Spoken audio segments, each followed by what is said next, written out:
I wanted to share with you a recent experience that I've had as a result of spending a lot of time working on the principles and values that define and communicate what a growing company really stands for. I can really say we do go about the business with good humour, always trying to disrupt the market and find better ways, being flexible with each other and our customers, utterly committed to growth and improving ourselves, to finding innovation, always looking to give more to our charitable partners. And there's certainly a lot to be proud of.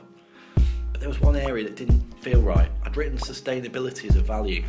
Now, we're a Carbon Trust accredited business and the focus is on products that promote sustainability. But can I really look myself in the mirror and say that we lived and breathed sustainability as a value? Well, the answer was no. So I began to sort of ponder this, and it weighed quite heavy. There was a bit of a backdrop to all this. I'd been arguing strongly against all the negative PR and smear campaigns that were being put out by the paper towel industry. Obviously, hand dryers are our core product. They've had such a positive environmental impact. Hand dryers reducing so much waste, so many vehicles off the road, so much unnecessary manufacturing, so much unnecessary landfill, so much unnecessary machinery and trees being cut down.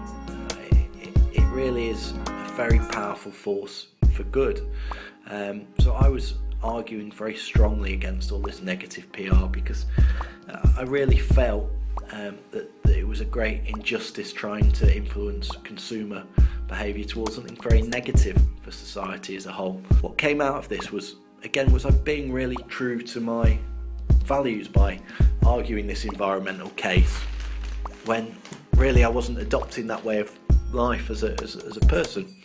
It was at that point that a friend also sent through an article about the irreversibility of climate change and the catastrophic effects this was going to have on millions and millions of lives.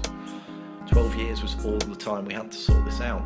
Now, I've got young children, and young children at an age of absolute purity and naivety, who hopefully in my lifetime will become parents themselves, and I've got a responsibility to care a little more than I had done up until this point, now that there was some sort of legacy. I think maybe you don't think about that in your 20s and younger, before you have children, but really, these things are very important. So here it is, the beginning of a journey.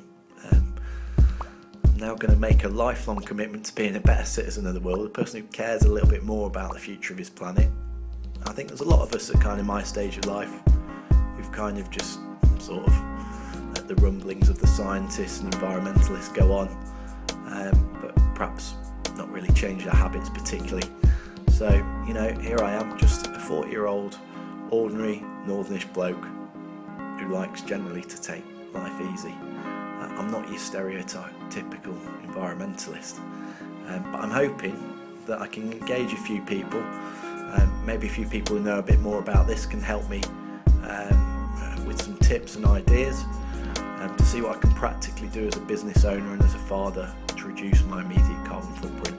I'm going to investigate the practicalities of doing this, and try and give everyone a picture of exactly what's possible, what can be achieved, what's going to work for you, what isn't, and give you a bit of a real life experience rather than just telling you to do this, that or the other. Let's try and make it a bit more real. Hopefully we can all make some positive changes.